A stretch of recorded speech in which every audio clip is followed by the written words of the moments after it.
حبيب سلام عليك صلى الله عليك صلى الله على محمد.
Bismillahirrahmanirrahim. Bismillahirrahmanirrahim. Assalamualaikum warahmatullahi ta'ala wabarakatuh. Alhamdulillahi rabbil alamin. Wassalatu wassalamu ala ashrafil anbiya'i wal mursalin wa ala alihi wa sahbihi ajma'in. Subhanaka la ilma lana illa ma 'allamtana innaka antal alimul hakim. Wa la hawla wa la quwwata illa billahil aliyyil azim. Rabbi ishrah li sadri wa yassir li amri wahlul 'uqdatam min lisani yafqahu qawli. Amma ba'd. Yang dikasihi tuan-tuan imam, tuan-tuan Bilal, tuan-tuan Siak, pengusi surau Haji Maksum, ahli jawatan kuasa surau, orang belakang tabir OBT, para asatizah, para habaib, tuan-tuan guru, hadirin hadirat muslimin muslimat yang dikasihi sekalian. Alhamdulillah, syukur kita kepada Allah Subhanahu wa taala dapat sama-sama kita solat maghrib berjemaah, dapat kita sama-sama hadir untuk mengerjakan satu kewajipan yang telah ditentukan oleh Allah Subhanahu wa taala. Dan Nabi sallallahu alaihi wasallam menyebutkan dalam hadis, kalau kita dengar azan, maka kita kena pergi ke tempat yang diazankan itu. Kalau tak pergi, rumah boleh dibakar. Itu dalam hadis dah disebut. Ya. Kalau ada kesempatan, ada waktu, maka itu yang terbaik. Tapi dalam mazhab Syafi'i, dia tak menjadikan hadir ke masjid tu, berjemaah di masjid tu sebagai satu kewajipan. Berbeza dengan mazhab Ahmad bin Hanbal dan mazhab Hanbali, semayang berjemaah dekat masjid tu dia wajib. Kalau kita mazhab Syafi'i, dia hanya sunat muakkad saja. Jadi tak adalah kena bakar. Kalau duduk mazhab Hanbali tu, mungkin lebih cepat kena bakar rumah kita kan. Alhamdulillah kita mazhab Syafi'i lebih selamat. Alhamdulillah hari ni kita dah masuk 15 Syawal. Ya, 15 Syawal. Antara hari-hari putih lah. 13, 14, 15. Jadi yang siapa yang puasa sunat 6 hari ni, puasa sunat 6 Syawal hari ni, dia dapat beberapa fadilat. Satu, pertama, puasa sunat 6. Kedua, puasa sunat hari-hari putih. Ketiga, puasa sunat hari Isnin. Dan kalau dia niat sekali dengan qada, dia dapat 4 sekali. 4 kelebihan. Yang puasa hari ni lah. Tapi ramai tak puasa sebab kita sambut Wesak Day kan hari ni. Beraya ke mata kan. Tapi fadail. Dan alhamdulillah, tuan-tuan dikasihi sekalian, kita menggunakan kitab Al-Majmu' Syarah Muhazzab di bawah tajuk Salat Jumaat, karya Imam An-Nawawi. Kitab ini merupakan karangan daripada nukilan. Karangan tu, karangan Imam Nawawi lah. Syarah Muhazzab yang mana disunting, diterjemahkan oleh Jabatan Mufti Negeri Pahang. Kita dah berada sampai pada muka surat 74. Solat Jumaat bagi orang yang musafir, hamba, pesakit dan orang buta. Kita tajuk tu muka surat 74. Sebelum tu kita bincang sikit tentang kita ni dalam Syawal.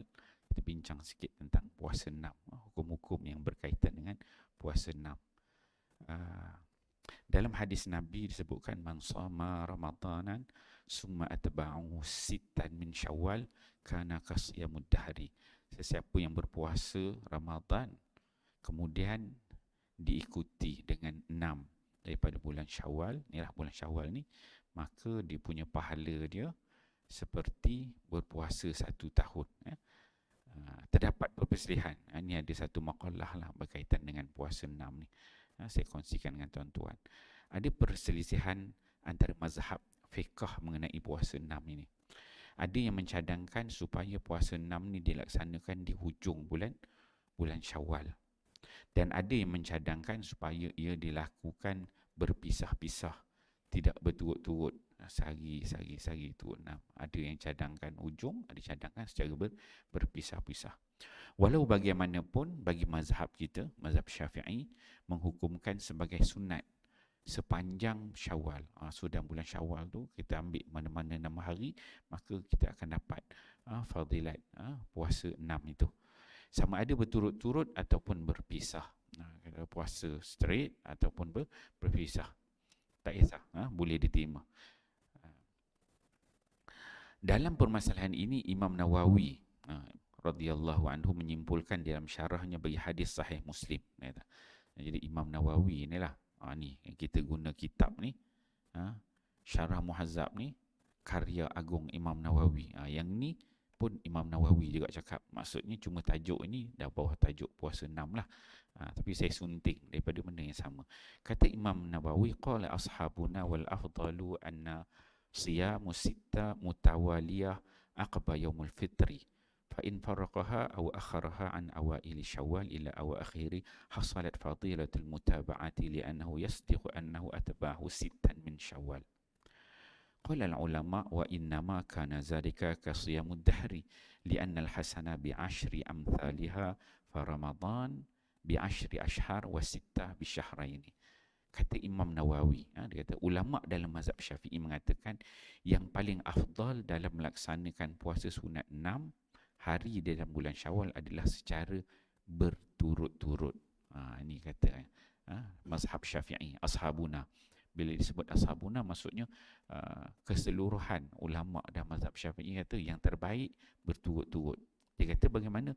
Dimulakan selepas Aidil Fitri.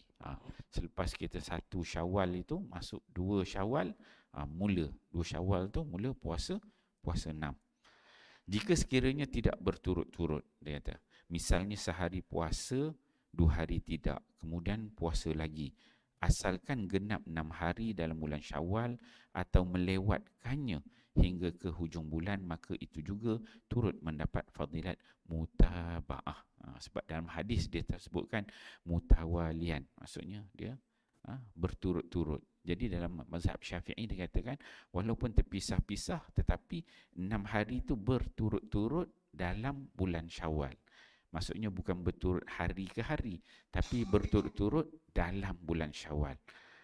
Puasa yang dia ni, kerana ia benar-benar berniat untuk menyambung 6 hari di bulan Syawal. Maksudnya dalam bulan Syawal, yang dikatakan berturut-turut tu dalam bulan Syawal, bukan hari ke hari. Dia kata. Ulama berkata, dan amalan ini bersamaan puasa selama 1 tahun. Kerana setiap kebaikan itu akan diganjari 10 kali ganda. Maka puasa Ramadan bersamaan dengan 10 bulan dan 6 hari Syawal bersamaan dengan 2 bulan. So, kita puasa Syawal 30 hari. Sehari dia kali dengan 10 kan. Sehari dapat 10 dia punya puasa dia. So 30 hari kali 10 bersamaan dengan 300. So untuk Ramadan aja dia kira 300 hari. Dan mazhab Syafi'i, ulama mengira gitu. So 300 hari untuk puasa Ramadan. Kemudian yang 6 hari Syawal tu, 1 hari 10, 6, jadi 6 hari jadi 60. Jadi 300 Ramadan, 60 hari puasa 6, jadi 360. Itu yang ulama membahaskan bahawa 360 tu begitu cara pengiraan dia. Dia punya fadilat dia seperti puasa setahun. Okey, itu yang pertama. Berkaitan dengan hukum puasa 6. Yang kedua, berkaitan dengan menggabungkan niat dengan puasa qada. Ini juga biasanya dalam Syawal ni kita berlaku isu, boleh gabung ke tak boleh kan. Terdapat perbincangan mengenai keharusan, maksudnya boleh menggabungkan niat puasa qada. Puasa qada dengan 6 hari di bulan Syawal. Para ulama menghuraikan seperti Imam Al-Bujairimi. Imam Bujairimi ulama dan mazhab kita lah, dan mazhab Syafi'i. Dia kata di dalam hasyiah dia, hasyiah Bujairimi dari kitab dia, kalau tuan-tuan ada dalam 7 bilik tu, Bujairimi alal Khatib itu dalam mazhab Syafi'i lah. Dalam hasyiah dia disebutkan Imam Ibn Hajar Al-Haythami dia dalam Fatwa Al-Kubra, Imam Ramli dan fatwanya, dan banyak lagi. Ini semua ulama-ulama dalam mazhab Syafi'i. Dia katakan antaranya dalam hasyiah Syarqawi, dia kata menurut Imam Syarqawi adalah sah. Maksudnya sah menggabungkan puasa sunat 6 Syawal dengan puasa qada Ramadan.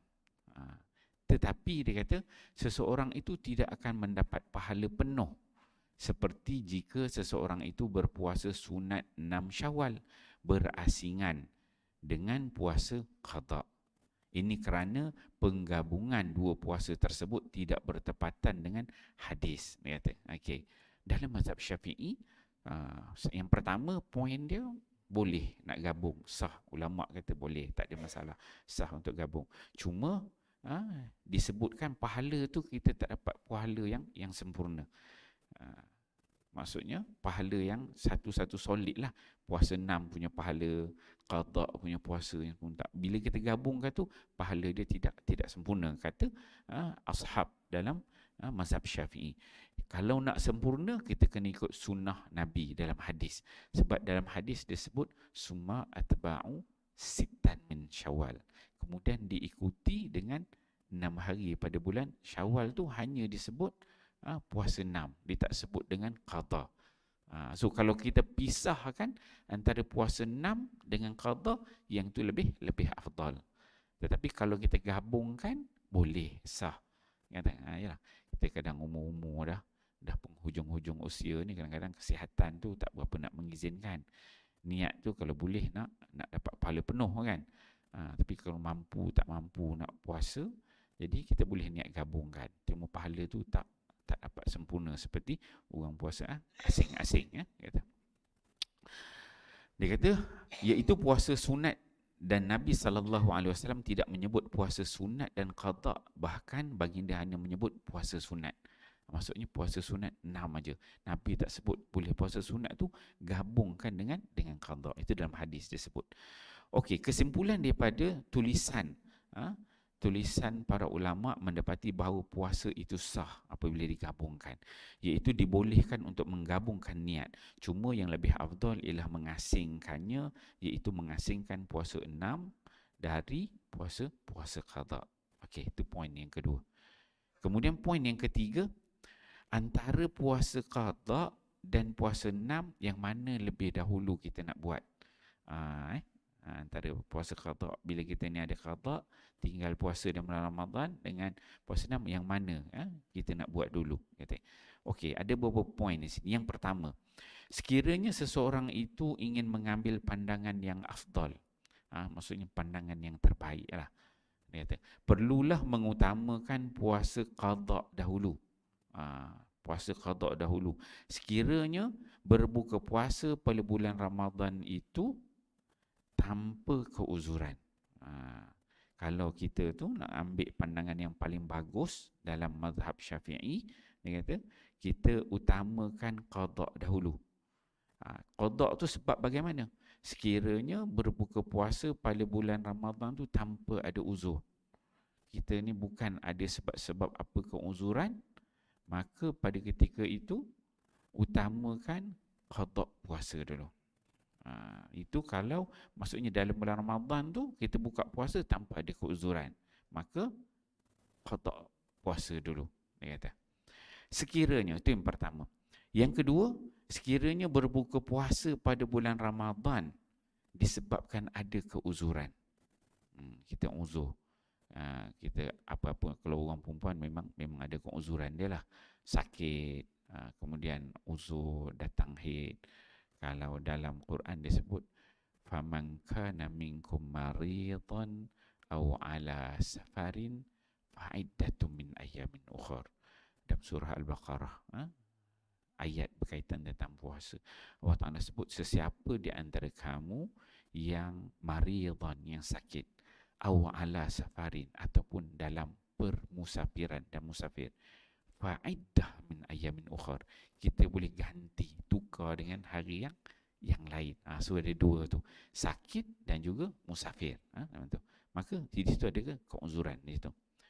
Dia kata sekiranya berbuka puasa pada bulan Ramadan tu disebabkan kita uzur, kita musafir, sakit, tak sihat, dia kata maka wajar didahulukan puasa 6 hari Syawal, kerana qada puasa bagi orang yang berbuka disebabkan keuzuran bersifat muwassa', dia kata. Kalau kita ni uzur dalam bulan Ramadan, kemudian lepas tu apa dia? Kita kena dahulukan puasa 6. Sebab kita buka puasa dalam bulan Ramadan tu sebab kita uzur. Bila uzur, ganti untuk kepada yang keuzuran kita tu, untuk kita ganti puasa tu, dia sifat dia muwassa'. Muwassa' ni panjang, dalam masa 1 tahun sebelum Ramadan akan datang. Sebab dia ada keuzuran. Iaitu tempoh waktu yang panjang. Itu poin yang kedua. Okey, kita tengok. Kemudian Syekh Daud bin Abdullah Al-Fatani menyebutkan dalam Bughiyatul Tullab, ini ulama dan mazhab Syafi'i, dia kata, dan demikian lagi orang yang tiada puasa dengan uzur, dan demikian lagi orang yang tiada puasa dengan uzur, sunat dia berpuasa 6 hari sunat Syawal. Melainkan orang yang berbuka puasa Ramadan dengan tiada uzur, maka wajib ke atasnya menyegerakan qada Ramadan. Kerana makruh mengerjakan sunat bagi orang yang ada padanya qada Ramadan dengan tiada uzur, maka wajib menyegerakan qada dahulu. So dia kena susun tu, maksudnya kita nak ambil yang mana dulu. Kalau kita disebabkan kita ada keuzuran, maka kita puasa 6 dulu, sebab lepas tu waktu dia panjang. Tapi kalau kita buka disebabkan sengaja, maka kita qada dulu. Yang mana kita nak dulukan. Itu ada dua poin lah yang penting antara puasa qada dan juga puasa 6. Mana dulu kita nak laksanakan. Dari sudut niat dia tu, ulama pun berbeza pendapat. Sebab kalau ada ulama menyebutkan qada tu dahulu kan. Kalau macam ni tadi kita nak puasa tu, yang sehari tu kan, yang mana dulu. Dari sudut niat pula, nak gabung niat tu, nak sebut puasa 6 dulu ke ataupun nak sebut qada dulu. Ada ulama kata sebut qada dulu, sebab itu yang lagi penting. Kemudian sebab puasa 6 tu sunat, kita dulukan yang wajib, kemudian diikuti dengan sunat. Ada ulama kata itu. Ada ulama kata tak apa, boleh.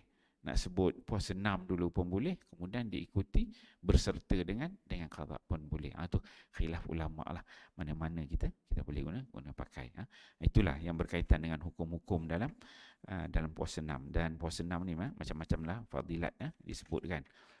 Seperti mana yang kita tahu, puasa setahun, mendekatkan diri kepada Allah Subhanahu Wa Taala dan sebagainya. Okey, baik.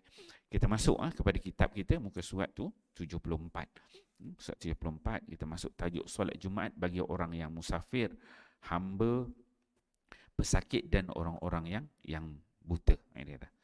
Dia kata qala musannif rahimahullah. Ini kata pengarang, dia kata wala tajibu 'alal musafir lil khabari wa li'annahu mashghulun bis safari wa asbabihi falau ajabna alaihi inqata'a anhu wala tajibu 'alal 'abdi lil khabar wa li'annahu yanqati'u an khidmati maulahu wala tajibu 'alal marid lil khabar wa li'annahu yashqu alaihi al qasdu wa ammal a'ma fa innahu in kana lahu qa'idun lazimathu wa illam yakun lahu qa'idun lam talzamhu li'annahu yakhafu ad-dararu ma'a adamil qa'id wa la yukhafu ma'al qa'id. Dia kata, pengarang berkata, pengarang kitab ni, Imam Nawawi.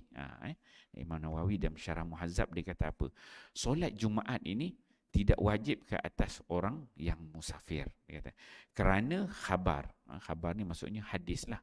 Hadis yang telah disebutkan. Sebelum ni kita ada sebut tentang hadis tersebut.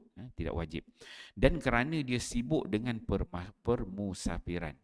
Sebabkan sibuk dengan musafir, dengan pekerjaan dia dalam perjalanan, maka jatuhnya hukum wajib untuk solat Jumaat. Dan urusan-urusannya, urusan tentang dia musafir, dia penyaga ke, dia kerja ke, bertugas ke, maka Jumaat itu terjatuh, tidak menjadi wajib. Jika kita mewajibkan solat Jumaat ke atasnya, dia akan terputus daripada permusafiran. Kata Imam Nawawi, kalaulah orang yang musafir ini kita wajibkan ke atas dia solat Jumaat, maka hilanglah pula dia punya musafir tu, menjadikan dia tu wajib untuk solat Jumaat. Jadi kerja dia kena terhenti, pekerjaan dia kena ditangguhkan. Jadi dia tidak jadi begitu, kata Imam Nawawi. Dia kata solat Jumaat juga tidak wajib ke atas hamba. Tadi dia kata orang yang musafir. Kemudian yang kedua, solat Jumaat juga tidak wajib ke atas hamba. Kerana khabar tersebut. So hadis sebelum ni kita baca, dia cerita tentang musafir, hamba, dah sebutkan. Dan kerana dia akan terputus daripada berkhidmat kepada tuannya jika dia pergi mengerjakan solat Jumaat. Jadi seorang hamba, zaman kita ni tak adalah hamba. Tapi zaman dulu dan mungkin akan datang nanti kalau berlaku peperangan ke, maka sistem perhambaan tu akan ada balik. Maka hamba ni dia tak wajib.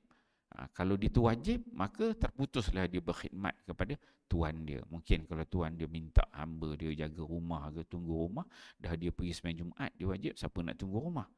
Jadi hamba tu tidak wajib. Solat Jumaat juga tidak wajib ke atas orang sakit. Yang ketiga, dia kata ke atas orang yang sakit. Kerana hadis tersebut juga. Dan kerana pergi ke masjid akan menyusahkannya. Jadi orang yang sakit ni, orang yang tak mampu untuk ke masjid, tak mampu untuk bergerak, maka kewajipan itu terangkat. Gitu. Adapun orang buta, ni orang buta. Satu tadi musafir, hamba, orang sakit. Yang keempat dia kata orang buta. Gitu. Maka jika ada orang yang memimpinnya ke masjid, ada orang yang boleh bawa dia ke masjid, maka solat Jumaat itu wajib ke atasnya. Kalau ada orang yang boleh bantu. Yalah, macam kita sahabat-sahabat kita, jiran, tetangga, boleh naik kereta sekali, bawa sekali kan.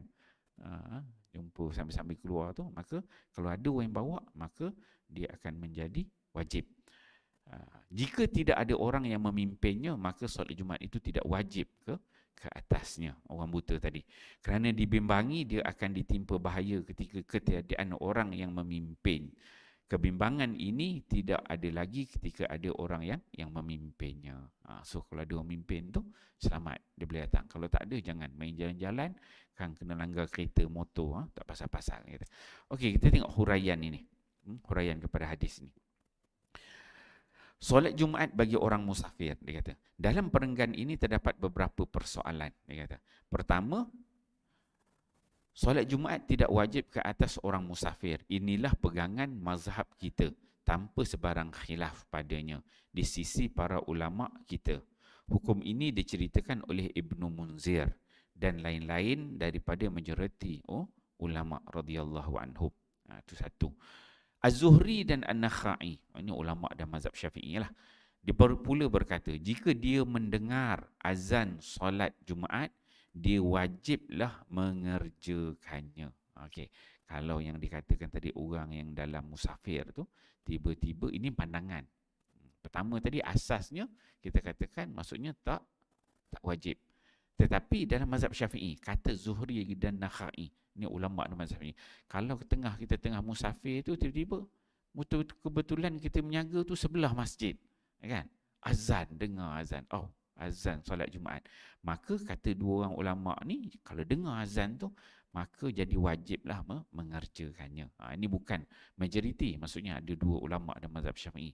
Maka jadi wajib kalau dengar. Kemudian para ashab kita, ulama Syafi'i, berkata disunatkan bagi orang yang musafir mengerjakan solat Jumaat kerana keluar daripada khilaf dan kerana solat Jumaat itu lebih sempurna. Ini disunatkan jika dia boleh mengerjakannya. Okey, pertama tadi dia kata memang tak perlu. Kemudian dua orang ulama kata wajib kalau dengar, bukan majoriti. Kemudian kata ashab. Ashab ni maksudnya majoriti. Semua ulama dan mazhab Syafi'i dia kata macam mana? Kalau kita ni dalam keadaan musafir, maka solat yang wajib itu turun. Daripada wajib, dia turun kepada sunat sahaja. Kerana apa? Dia kata, kerana untuk kita keluar daripada khilaf. Sebab khilafnya, yang pertama hukumnya adalah wajib. Kita keluar daripada khilaf, wajib turun hukum yang nombor dua, dia jadi sunat saja. Kerana apa? Solat Jumaat tu lebih sempurna kita kerjakan daripada kita solat Zuhur. So kita keluar daripada khilaf, wajib dia jadi sunat. Jika kita boleh, ada ruang, ada peluang untuk mengerjakan solat Jumaat tersebut. Kalau kita musafir, tengah-tengah jalan, kebetulan tengah jalan pagi waktu Jumaat kan, Zuhur dengan azan, keluar jalan tengok ada masjid, boleh solat Jumaat. Itu yang terbaik, disunatkan. Kemudian para ashab kita berkata, disunatkan juga bagi khunsa dan kanak-kanak mengerjakan solat Jumaat. Bukan kita je yang akil balik. yang cukup syarat semua.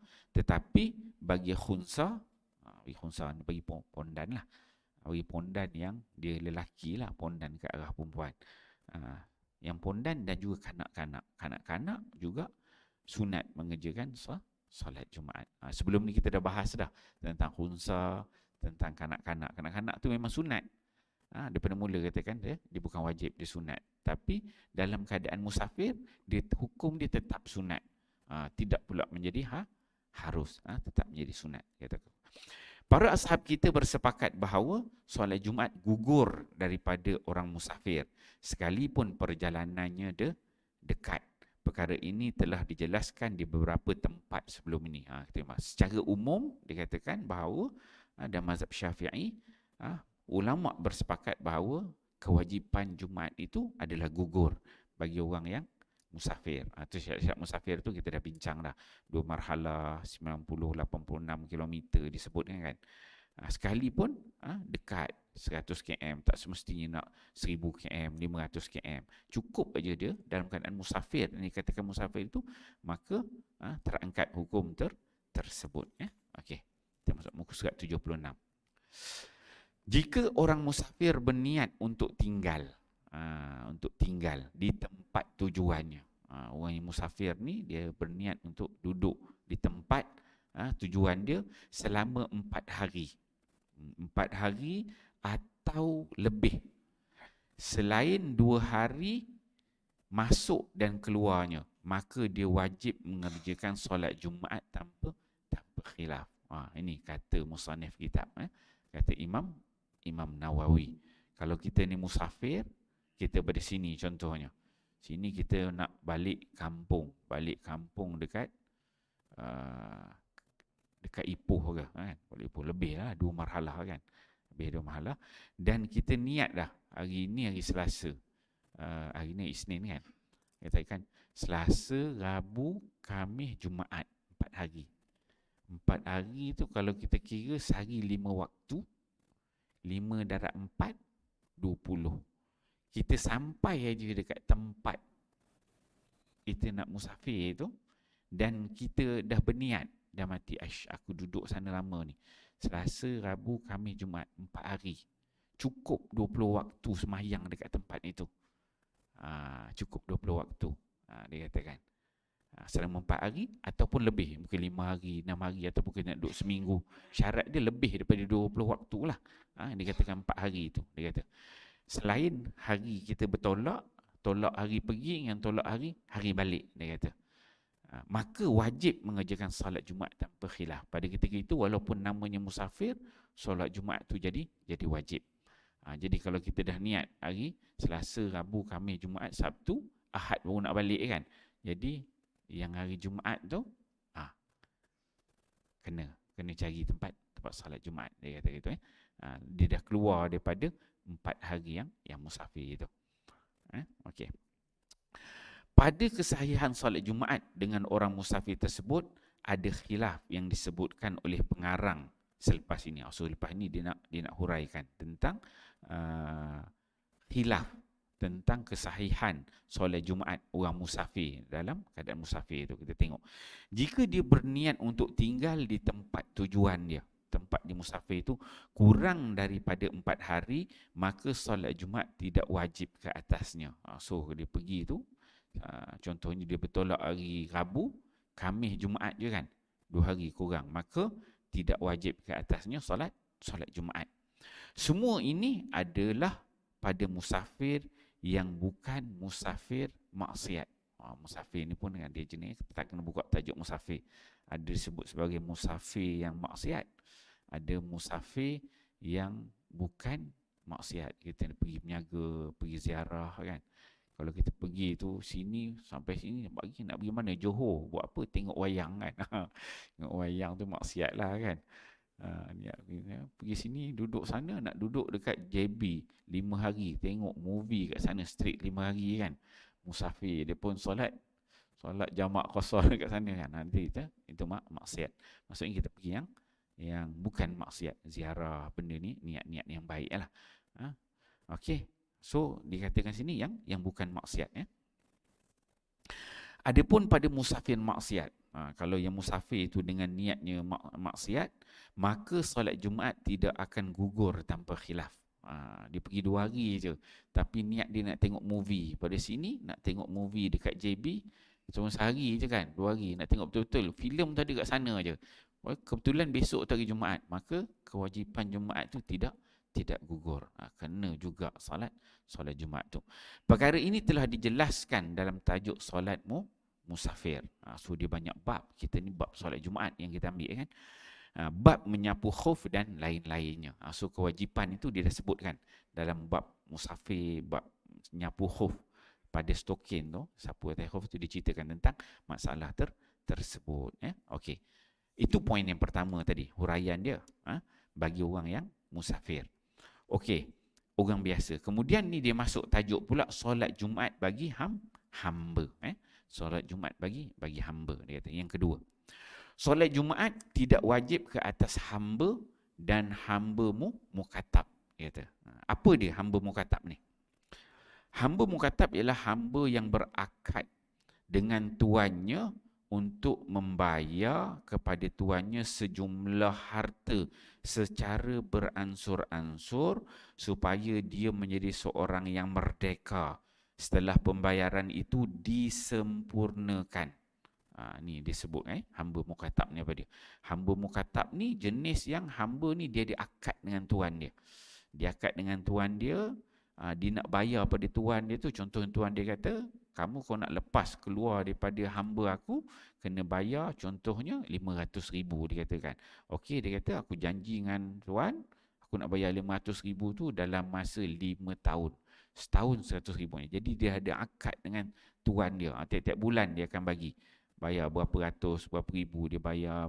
So itu dah ada akad. Itu disebut sebagai hamba mukatab. Dia kata, okey, dia kata, solat Jumaat tidak wajib ke atas hamba dan juga hamba mukatab. So dia ada jenis hamba yang biasa, yang terus dia ni memang nak jadi hamba. Hamba mukatab ni yang ada dalam diri dia untuk lepas daripada sistem perhambaan, ada akad dengan tuan dia. Maka yang jenis ini juga sama. Kemudian ada yang ketiga disebut sebagai hamba mudarrab, hamba mudabbar. Mata dah tak apa jelas ni. Hamba mudabbar. Hamba mudabbar ialah hamba yang digantung pemerdekaannya dengan kematian tuannya. Contohnya, si tuan berkata kepada hambanya, apabila saya mati, kamu menjadi merdeka. Itu mudabbar. Mudabbar ni yang tergantung. Dia punya kemerdekaan dia tu. Dia kata, tunggu dia mati, baru tuan dia mati, baru dia merdeka. Itu jenis disebut sebagai mudabbar. So 3 jenis. Hamba biasa, kemudian hamba mukatab, kemudian hamba mudabbar. Dan dia banyak lagi sebenarnya. Kategori hamba ni ada beberapa jenis lagi. Dan semualah jenis. Jenis-jenis hamba tu. So semua jenis-jenis hamba ni tidak wajib ke atas mereka solat Jumaat. Inilah pegangan mazhab kita, mazhab Syafi'i. Inilah juga yang dikatakan oleh majoriti ulama. So segala jenis hamba-hamba ni semua dia tak wajib solat Jumaat. Ibnu Al-Munzir berkata, majoriti ulama mengatakan bahawa solat Jumaat tidak wajib ke atas hamba.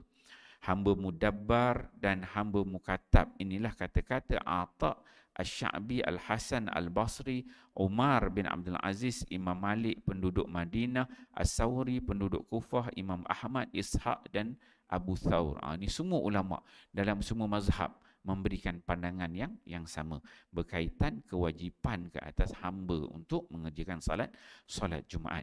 Ibnu Al-Munzir berkata lagi, sebahagian ulama berkata solat Jumaat adalah wajib ke atas hamba. Jika dia dihalang oleh tuannya, dia dibolehkan tidak menghadiri solat Jumaat.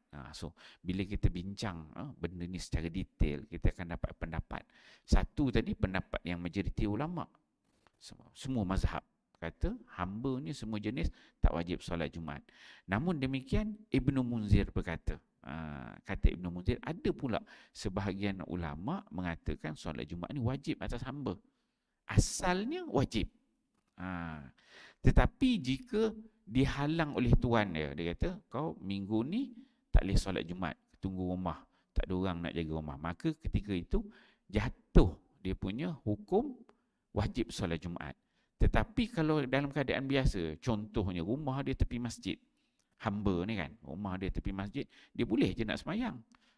Waktu Jumaat dia boleh semayang. Maka kalau ikut pandangan yang sebahagian ulama ni, dia duduk di masjid, maka ketika itu hukum Jumaat bagi hamba itu adalah wajib bagi dia. Itu pendapat sebahagian ulama. Tapi kalau kita ambil pendapat yang majoriti tadi, dia duduk je lah sebelah masjid, tak payah pergi sembahyang Jumaat pun tak apa. Tapi kalau nak pegang pandangan yang kedua ni, maka dia perlu sembahyang Jumaat. Okey. Diriwayatkan daripada Al-Hasan, Qatadah dan Al-Auza'i bahawa solat Jumaat itu wajib ke atas hamba yang membayar cukai, iaitu cukai kharaj. Ini daripada Al-Hasan, Qatadah dan Al-Auza'i bahawa solat Jumaat itu, ni pendapat yang lain pula. Pertama itu umum, pendapat kedua, ni yang ketiga pula. Dia kata bahawa solat Jumaat itu wajib ke atas hamba yang membayar cukai, iaitu cukai kharaj. Apa dia cukai kharaj ni? Cukai yang diambil oleh kerajaan daripada tanah yang dikuasai oleh orang Islam secara rampasan perang.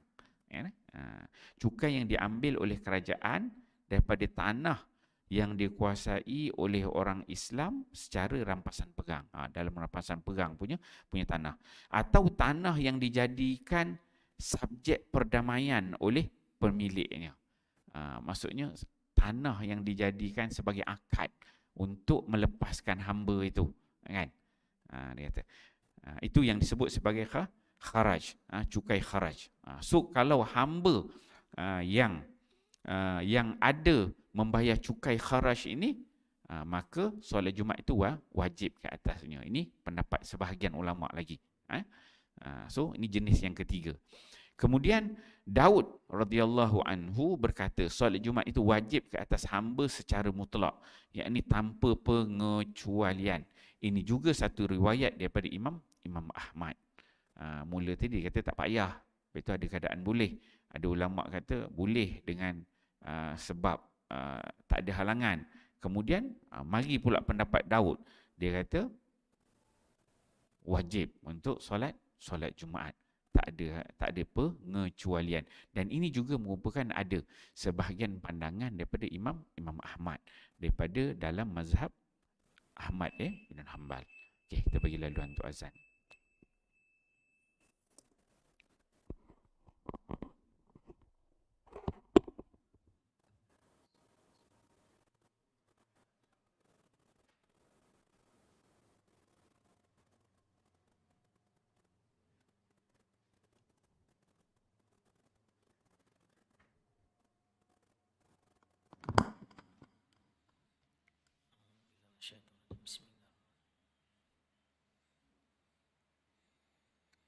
Allahu Akbar, Allahu Akbar.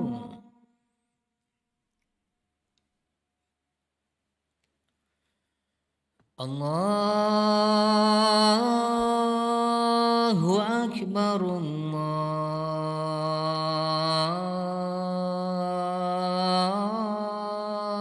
Akbar.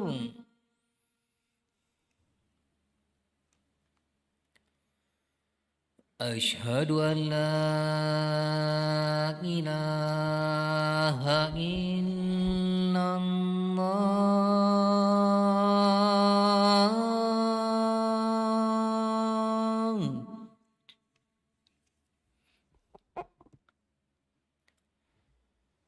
أشهد أن لا إله